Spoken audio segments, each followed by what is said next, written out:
The war against Boko Haram has raged on since 2009, leaving in its wake thousands of widows, orphans and destitute, and in almost a decade of the mayhem unleashed by the insurgents in Nigeria's northeast. Millions have been displaced. For those lucky to be alive, most trekked days and traveled tediously to find a safe place.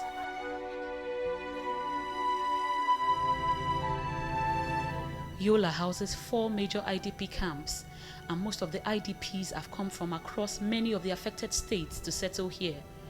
From Isge, Wodza, Madagali, Mubi, Monguno, and other terror-ravaged communities, they are here, united by their stories of pain.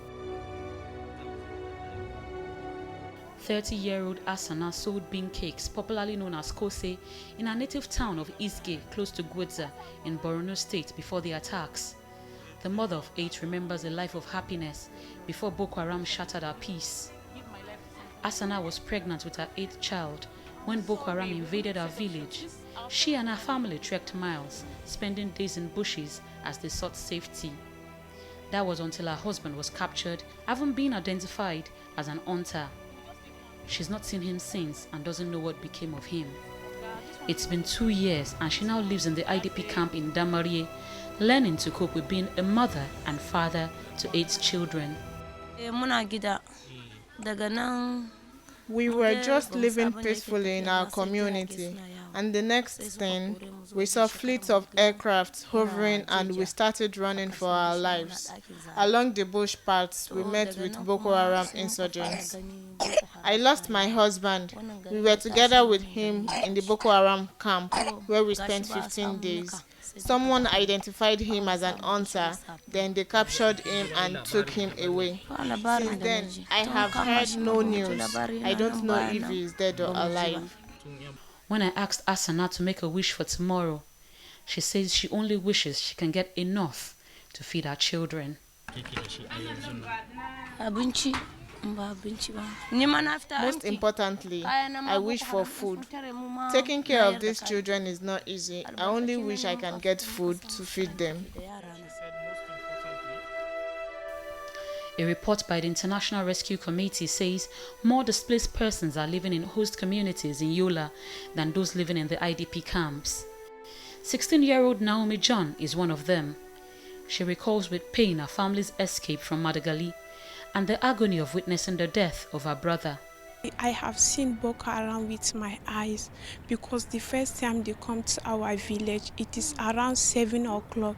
I'm just fetching water within our local village that we are. They now started shooting gun. They now say, Allahu Akbar, we are doing the work of God. That's how the thing started. Because he tell him that he must turn to Muslim. He now said that he can't turn to Muslim because he can't change his religion at this time. At this age, what will he start? Since he don't know how to do Salah, how will he start? He now hide somewhere else. But so the Boko Haram have somewhere he hide. That's how they come and slaughter my brother. She has resolved to move on. Naomi joined the Non-Formal Learning Center of the IRC. Now a tailor, she is determined to be the best fashion designer in Nigeria. Yes, I can sew very well. Thank God for I have learned so because it have helped me in my life. Wherever I go, I can help myself with this sewing. A constant and ugly truth about the insurgency is that most of the women and girls captured by Boko Haram fighters were used as sex slaves. When Awa Suleiman was captured in Madagali village in 2015, the then 14-year-old endured the worst of bombing raids, hunger and disease alongside her captors. It was when she managed to escape that another sad fact confronted her. She was pregnant with twins. Her daughters Adiza and Miriam, born to a Boko Haram fighter, represent a bitter reminder of what she would rather forget. I'm a victim of Boko Haram. We were taken from our villages and abused by the insurgents. I got pregnant and ran away from Madagali, found my way to Mubi, then to Yola. Awa now attends the Adolescent Girls Learning Center here in Yola, and she has big dreams. In spite of all my travails, I am hopeful that one day I'll be a doctor. Despite the stories of pains and woes that they share, these internally displaced persons have a quiet resolve to be better. They are determined to ensure that Boko Haram doesn't have the last say over their existence. Not many Nigerians have been actively engaged in volunteering to help the IDPs. So it was a pleasant encounter seeing Femi Kuti, who was visiting the camps.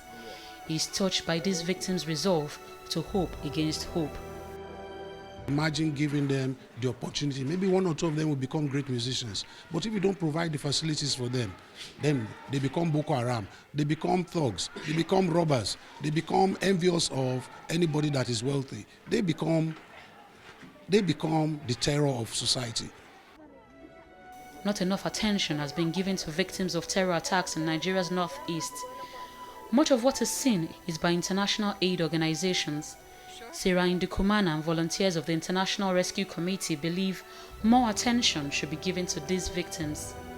And I think no one wants to live, depending upon others and having to hold a handout to get any sort of assistance.